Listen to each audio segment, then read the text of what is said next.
Hello, hope you're doing well, and today we wanted to look a little bit at Chapter 11, which is dealing with race and ethnic inequality and some other issues.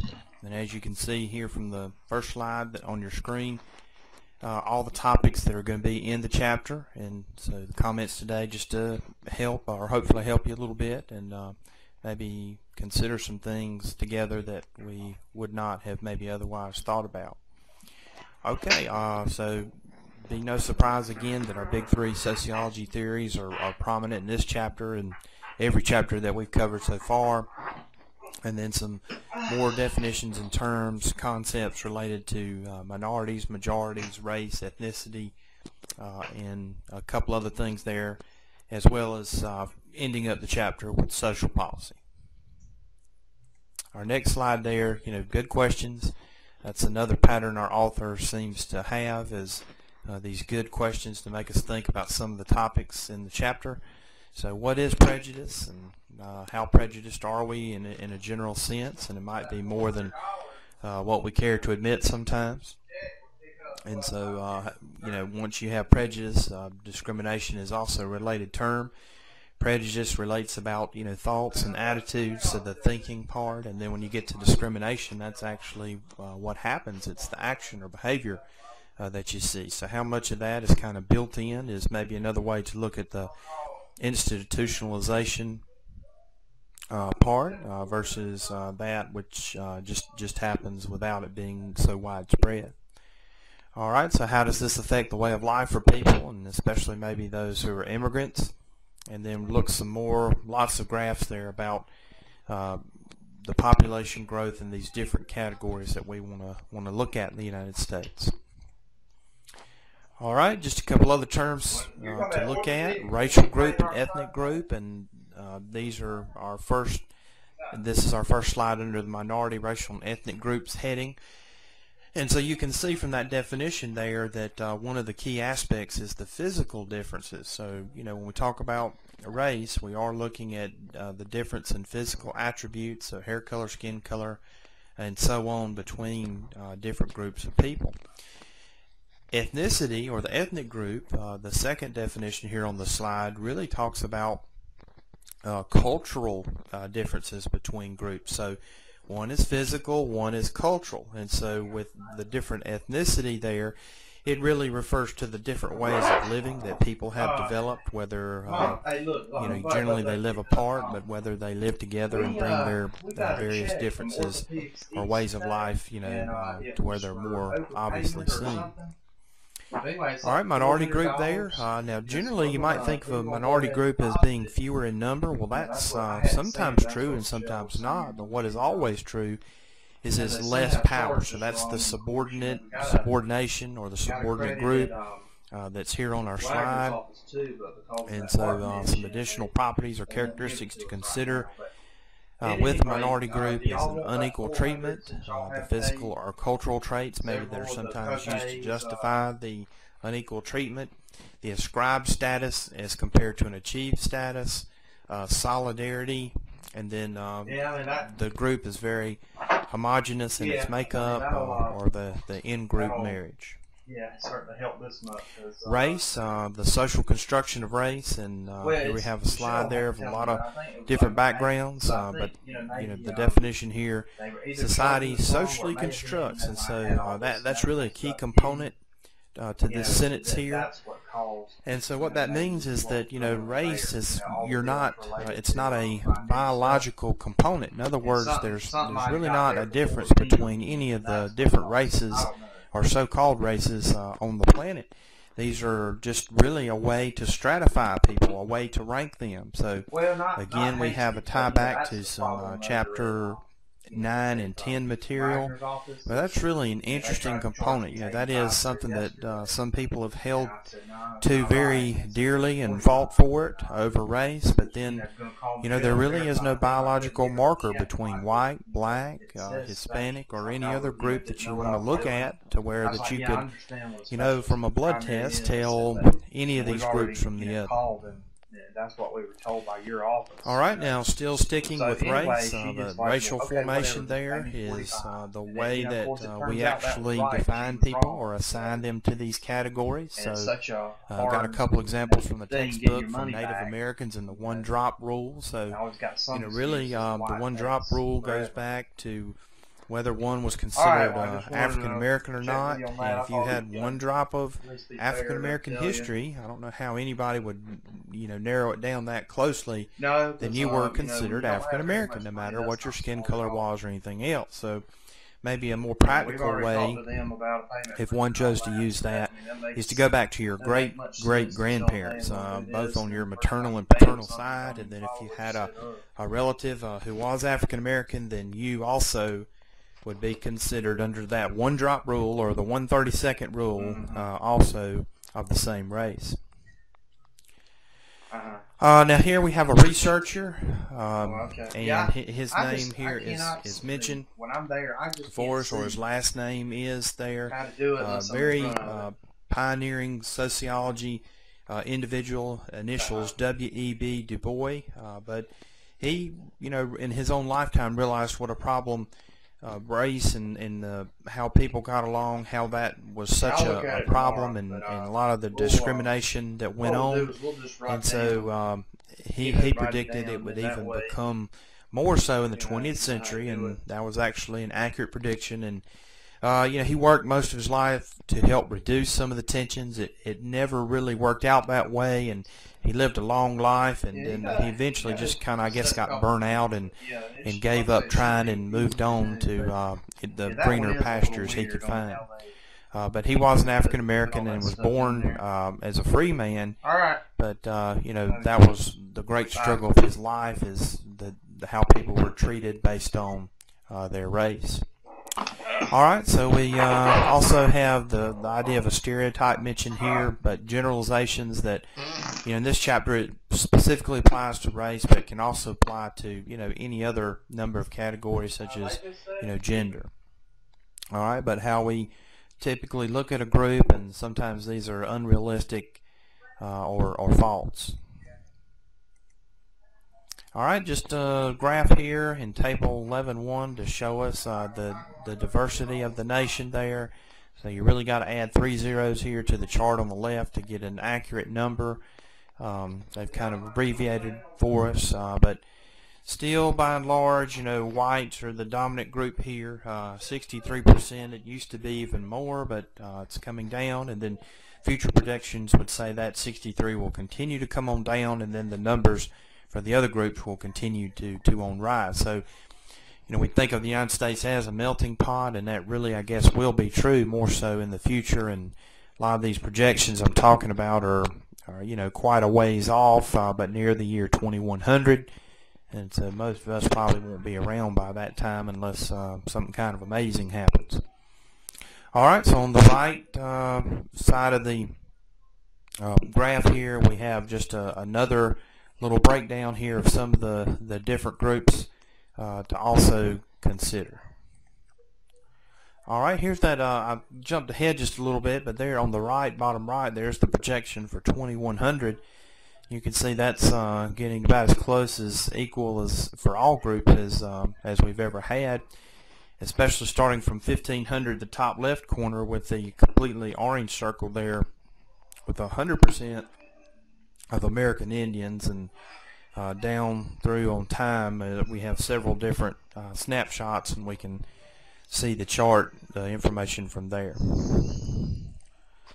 Okay, we've been dealing with race. Now let's look a little bit at ethnicity. Ethnicity there is talking about ways of living that people have. That's the cultural patterns, and there are differences there. So we're talking about differences in dress and mannerisms and all types of things, ways of living really, so where there's considerable freedom and liberties that people and groups may have.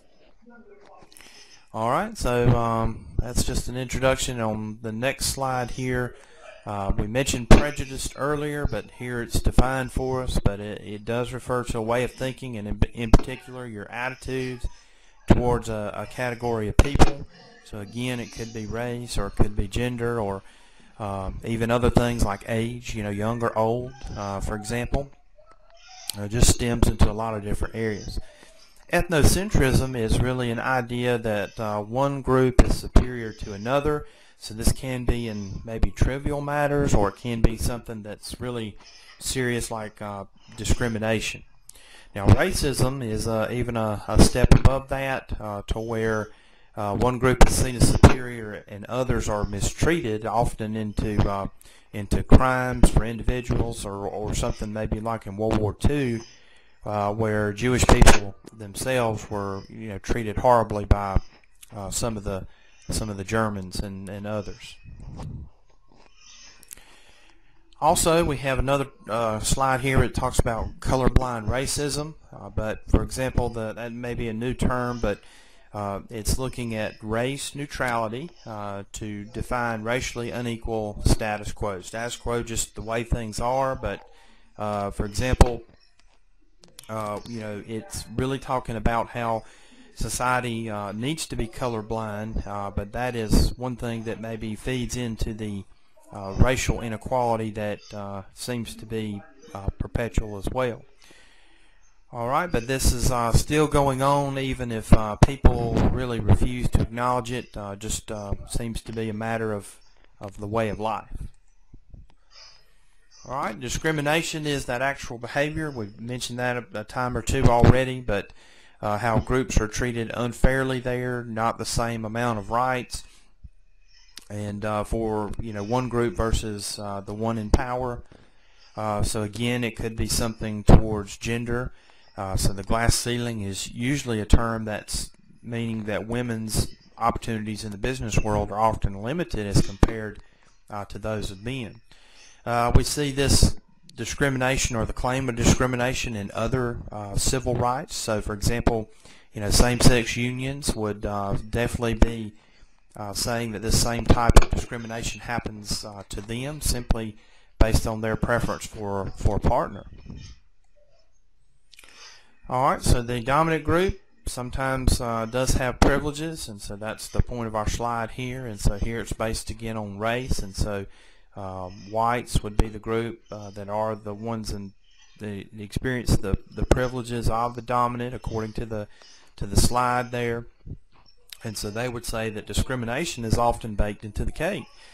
There's no need for individual discrimination because that's just how things are. So that's the institutional discrimination part. So, how do you fix that? How do you remedy that? Well, one idea is affirmative action. So, we try to make up for problems of the past by, allowing some sort of other treatment there to help groups that were discriminated in the past. The flip side of that as well, could that be discrimination in reverse? Well, again, it's hard to make a decision that's 100% that handles everything correctly, but you can see the challenge there for anybody. How do you work that out?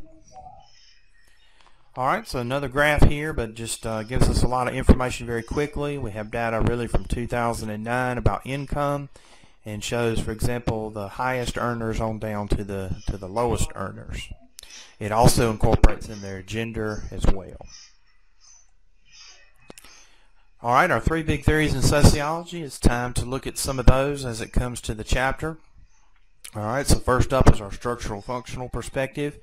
And so here we have, in terms of racism, there would be really three things to look at according to this perspective.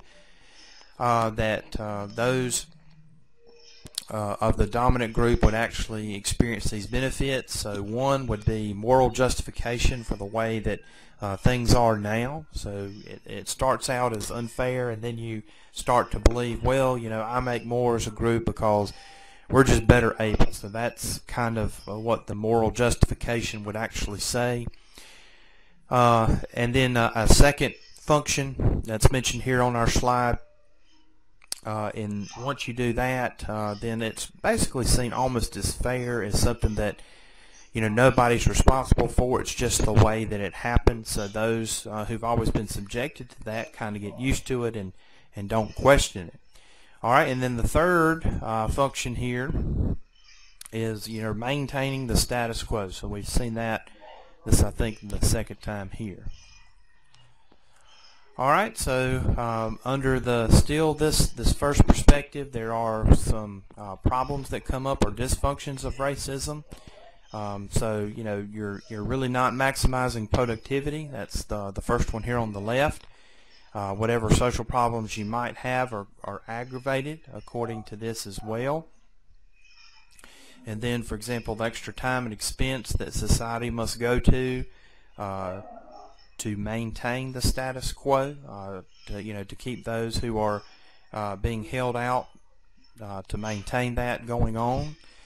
And then finally here, one more last dysfunction that's mentioned on our slide is goodwill between not only inside the country but outside is impacted or influenced as well. Now the conflict perspective, social conflict perspective is next, and so its input into race is exploitation theory.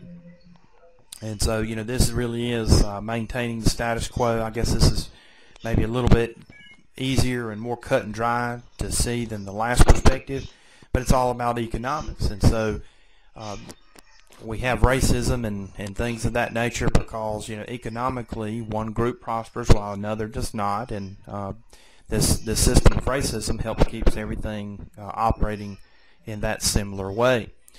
All right, so our book here just mentions that is too limited to explain every type of prejudice. Maybe explain some, but certainly not all of it. Now that's really our goal as a theory, to explain as much as we can. So that's a good point there mentioned by the slide. All right, having a problem here. Just a second. Let me close this down. Okay, sorry about that. All right, so the labeling perspective. Now this is symbolic interaction. It's really kind of an additional side paradigm.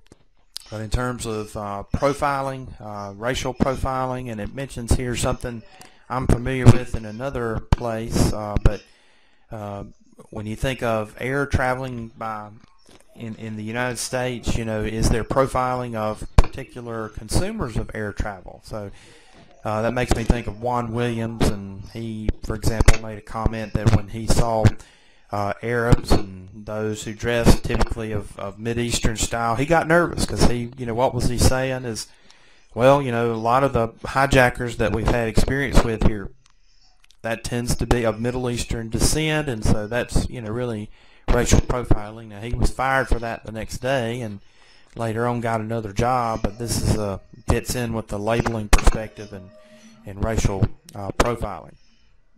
All right, so typically if you have a bad experience with a group of people, you lump them all in that same category. All right, now the interactionist perspective, still in that. Here's another kind of sub-theory there, but contact hypothesis says, hey, if you really want people to get along, you bring all these people with differences together, and then if they keep having contact with one another, the differences really disappear over time. And so that's not a bad idea at all. Here's a movie reference for you if you've ever seen Man Without a Face with Mel Gibson before he kind of went off the deep end. Very good example there. He was horribly disfigured, and this boy needed his help, Mel Gibson's character's help with tutoring, and yet the boy had to get over his belief that, hey, there's this weird old disfigured old guy, and they spent enough time with each other that eventually he didn't see these scars anymore, and went off to the better school. All right, summing it up here with table 11.2, and here's our last two labeling interactionists. They really go together. We could throw race and gender as additional ones under conflict, and that would be about the same thing, but it's just not done here. So you may see that from time to time in sociology textbooks. All right, so intergroup relations here is our next slide.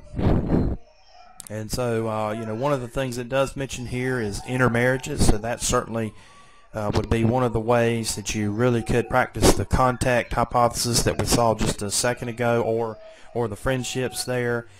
The negative way is hostility, and generally that would not foster any better relationship. So that may often lead to the genocide that's throughout history. Wherever you want to go throughout the world, you can find examples of other people who just do not like other groups. It's not that they have really committed crimes against one another. It's just, hey, I don't like you. I don't like the way that you're thinking, living, or what have you. And so we kill you.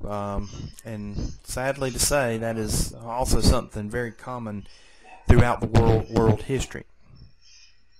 More people who are killed are actually killed because of things related to genocide. It's not that they're, again, criminals or doing things wrong. It's just they're of a group that another doesn't like, and they are exterminated. All right, so here's your word of the day. But amalgamation is mentioned here, and that's when you basically have a synthesis or coming together of these two different groups. So I think our book is right when it mentions melting pot, but it's a little bit more of a coming together than that. It's not maintaining the dominant group status. It's kind of meeting me in the middle when it comes to cultures.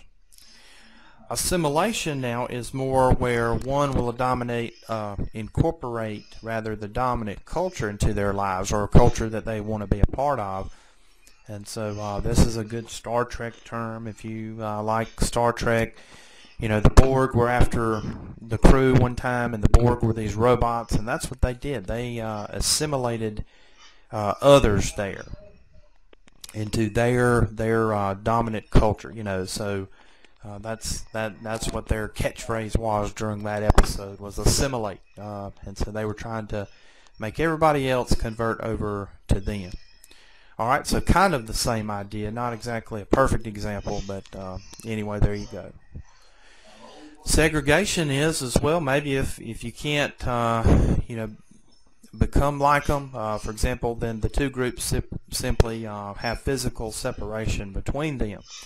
And your teacher may have practiced this in public school with you before, but if you had a real good friend or buddy there and you found it hard not to always be chit-chatting with each other during class, one of the ways your teacher dealt with that is maybe separating you, but putting physical space between you and your friend so that that interaction would stop. Well, the same thing's really true for different groups. If we can separate them, and we don't need to go any further than the 1960s and prior to that in the United States, but that was what happened a lot, is segregation, and then of course the civil rights movement changed that. But apartheid is in South Africa, for example, between whites and blacks. But now there in South Africa, when this was really going on, whites were the minority, yet they were the majority. They had the power, even though numerically they were smaller. And blacks there were the minority, even though they were numerically greater than the whites. All right, Nelson Mandela, that was his struggle there, and it's gotten better than what it used to be. Pluralism is the idea that everybody kind of has an equal standing, so you have groups together there, but everybody's different beliefs and standing and culture is actually seen as equal. And so that's what we typically think of in the United States, but our chart is indicating that's more of an ideal than actual reality, and there's other places in the world that seem to do a better job, and one example of that is Switzerland. Now, a lot of the charts that are remaining, that what we have goes along with the textbook very well, but they're just highlights of the different groups and some of the different facts and statistics that go along with that chapter. So make sure you do read over that, and just going to highlight some of these fairly quickly on the next several slides. African Americans are mentioned, and so there is a high poverty rate. That's what our first statistic really shows us, and probably much higher than any statistic that we could show there for whites. We mentioned the institutional discrimination, and that has a long history there according to our book, and we can think back in American history. There's some groups that would be very anti-assimilation. They want to retain their own cultural identity, and some may do that in a legal way, and some maybe of a more military antagonistic type way, and that's mentioned there with our Black Power. So lots of leaders there who were very influential in helping to get some of this discrimination out of the way. All right, so overall, how does this affect African Americans and their chances for success in American society today? So we could really ask that of all groups, but I think our book is pointing out with all these problems here that are mentioned, how does that really affect their chances for success?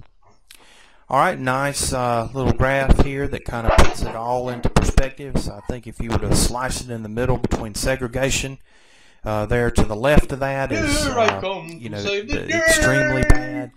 And then to the right is more of what we've had in the United States, and you could maybe argue to what degree, somewhere between that fusion or pluralism there. Okay, Native Americans there, and so they are the original Americans, and one of our earlier graphs pointed that out in terms of the percentage of people living in the United States. And they really have been pushed off. Sometimes they're called the vanishing Americans, but now they have done nothing wrong. It's just that they were in the way and others wanted their land, and so they have pushed them around, moved them around, cheated them out of it, stole it from them, and really they have been treated very unfairly, and they still have not recovered. So of all the groups that really we want to talk about in the chapter, Native Americans have fared the worst by far. All right, now the last thing there is there are some reservations there where gambling is has been approved, and so that's maybe a small consolation. But there's a high rate of alcoholism, and there's really a greater need for education for a lot of Native Americans there. They just really seem to have kind of quit and been kind of turned off because of just how long they've been treated so poorly is almost maybe something you could take away from it. Now, Asian Americans have faced prejudice and discrimination, but yet they are often held up as the model minority or the ideal minority because of their success. So one of our other graphs there show that they are the #1 group by income in the United States. So just a little bit ahead of whites, not really a whole lot. And then Asian American women were actually #3 on that chart. So you can look back at that if or in the textbook to double check that. Now another thing is they generally have a high work ethic or a hard work ethic. They generally value education. They have strong family ties. They usually don't get into a lot of legal trouble or issues. So there's, I think, some other reasons there they would be called the model minority. All right, so some more information here is that, again, originally Chinese Americans came to the United States out west because there generally was a gold rush, and so they needed a lot of cheap labor. But then when the gold market, the gold rush kind of died out, then everything kind of turned on them, and they were seen as the problem. And that's generally what happens during the economic problems, is some groups encounter blame when it's good, economically good, lots of jobs are there cheap for labor that some people don't want to do and other groups need it. It was called the Yellow Peril, and then a lot of laws in the U.S. were passed to limit Chinese immigration to the United States. So they haven't really recovered as well as some of the other Asian American groups, but that gives you another kind of little background to it. All right, so the Asian Indians there, talking about those who have come from India, still, a lot of big group here, but when you really think of the size of the country, not all that particularly large, and so they still maintain a lot of their traditions that they brought with them, whether it be family or religion, while they have immigrated to the United States. Filipino Americans there, third largest group after the first two we've talked about, and then we see another trend of success when it comes to work and education there for Filipinos. All right, so a lot of the Vietnamese Americans there have come to the United States through other things such as wars or conflicts. that have taken place, especially around the 1960s and 1950s and 60s there. And then they tend to have settled in areas that are a little bit larger with population, urban areas. All right, Korean Americans there. That's another conflict there. They're from the 50s. Remember the Korean War.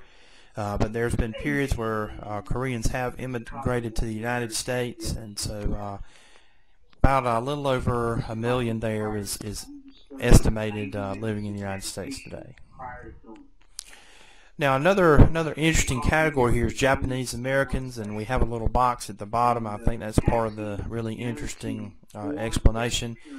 But you had during World War II a lot of Japanese Americans, and when I say that, these are Japanese. They have Japanese ancestry, but they were born in the United States. And so during World War II, when the United States was at war with Japan and Germany, these people were rounded up. They were rounded up and rooted off and moved to a different place in the United States because the thought or fear is that, well, hey, they'll cause trouble here at home. Now, they had never been convicted of a crime, so think if you were just automatically, the police came by, rounded you up, you had to leave your home, some cases your family, if you had a business, well, tough luck, that's gone too, and then you were just held for 2 years, and then after the war you were let go, but your life is in ruins. So now 40 years afterwards, the U.S. government decided to pay a penalty to these people that they had done this to.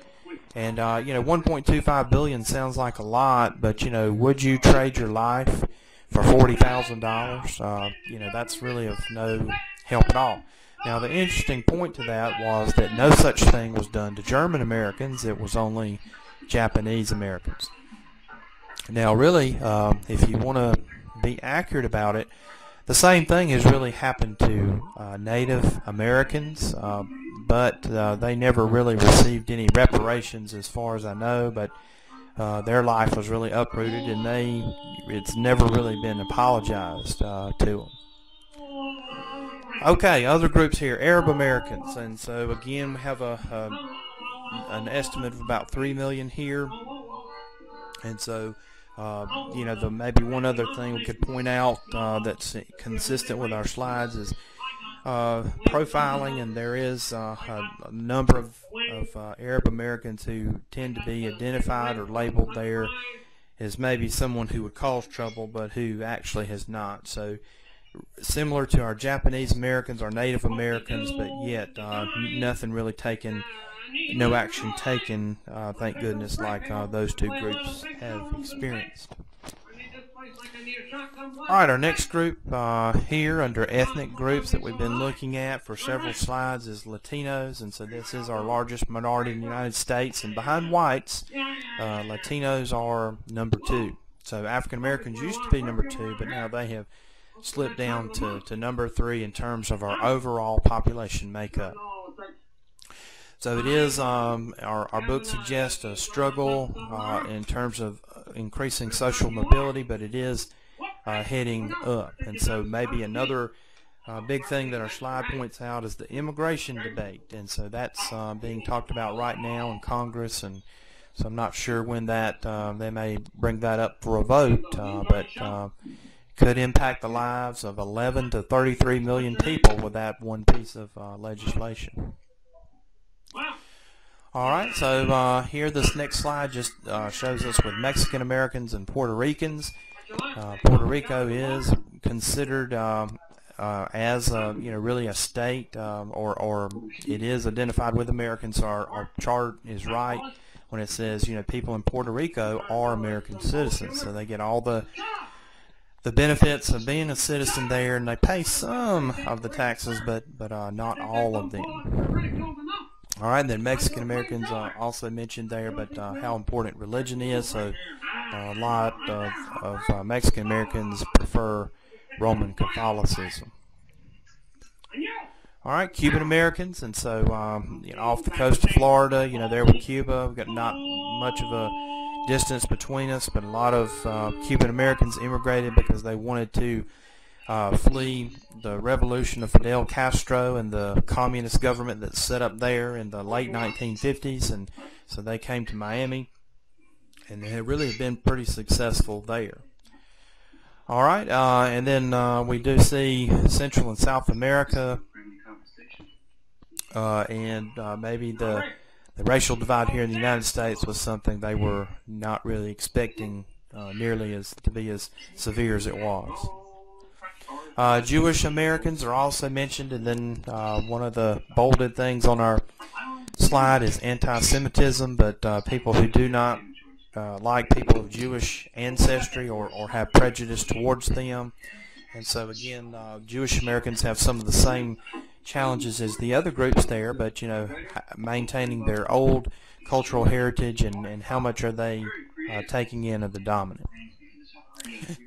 Now, one group here of whites that seem to be on the bottom side, economically speaking, is white ethnic. So these are people who would really struggle, so the income would be similar to some of the other groups that we've covered, and not such a happy story as it might be the whites who are called WASP, that really have a lot of the advantages that white ethnics do not. So here, just another question to think about. This relates to Australia there, the government there is forcing some children there to be removed from their families in order to, in their words, to make them better, to help them, have a richer, fuller, better life. And so, we in the United States have an equivalent to this as well, but that's through the Native Americans. We're going to teach them English. We're going to teach them Christianity. We're going to teach them a new way to dress and think and act. But we're doing this all in the best interest of you, because after all, you people just don't know any better. So that is harsh. If someone tried to do that to me, that's fighting words. Wouldn't take to that very kindly at all. If I wanted to change, I'd want it to be my decision, not someone else's, especially if you're not doing anything wrong. All right, so another question today is, how do you go about attracting votes? And it seems like the Democratic Party is very good at doing that. They somehow have a connection with different groups of people that seems to be very persuasive as compared to the Republican Party that apparently does not do nearly as well. All right, so here's just a map of the United States and shows us diversity. So we can find North Carolina there and see that we do have a good bit of diversity. And you can look at areas on the map where it seems to be very little to no diversity. So just look in the upper right-hand corner of the map, and you can see a couple examples of that. And then if you look all the way over out west to the left along the southern border with Mexico, you can find, again, a great amount of diversity out there. All right, so looking at Asian Americans a little bit, this is breaking it down. I know we went through some slides there, but this may be a little bit helpful in kind of putting some of that information together. So you can see by population for Asian Americans here on this graph. All right, now same thing almost, except we're looking at Arab Americans, and the only other difference is it's looking at religious affiliation, and you can see the top two there, Catholicism, or thought to be some form of Christianity, versus Islam as the number 2. Hispanic population, again, we had lots of charts there too, and you can see how this breaks down when you talk about Hispanics. The 2/3 basically are break down to Mexican. All right, so global immigration is one of the last few things mentioned here on our slides, and so immigration is at a high. I think that's probably pretty much true. I know during the recession it slowed down a little bit. So I read an article the other day. It said that basically the last few years that the United States has deported nearly 500,000 people there, that have illegally immigrated to the United States. All right, but why do we have so many people wanting to get here? Now, despite some of the problems we've talked about in this chapter, is it seems to be better in the United States than many places elsewhere. All right, transnationals here on our next slide. But for example, they are people coming in, could be our immigrants there, and then they want to keep some type of connection with their past, but yet also connecting with their new homeland. All right, so how do we apply all this information with sociology and helping people? Well, we can think of our big three theories there, and which one of those we like, or maybe something else that helped to really explain a lot of the issues related to race and ethnicity. And so if we can think of some type of social policy there to help people, that would be one of the ways to get started. A lot of research does say that people seem to be, who do immigrate to the United States, now some of them at least, are adapting well to life in the United States. All right, so maybe some of that social policy goes to something we've mentioned before, but maybe the southern United States border with Mexico there, and how the laws there either need to be revisited or changed or what have you there once we decide what type of policy we need there in the United States. Some of the things mentioned here on our slide, such as the 1986 Act that outlawed hiring illegal aliens, you can see how that's related to economics and social conflict theory that we've already seen. And more recently in 2010, the Arizona immigration law, the state law, as opposed to the federal law that Arizona would claim is not being enforced. All right, so we do see with immigration, you know, how at least a couple cultures there can conflict over this policy.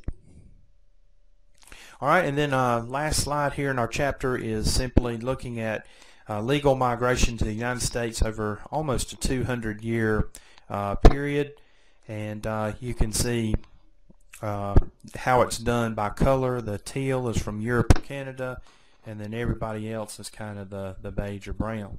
So in our most recent decade, that's where the beige or brown is by far the most dominant place of legal migration to the United States.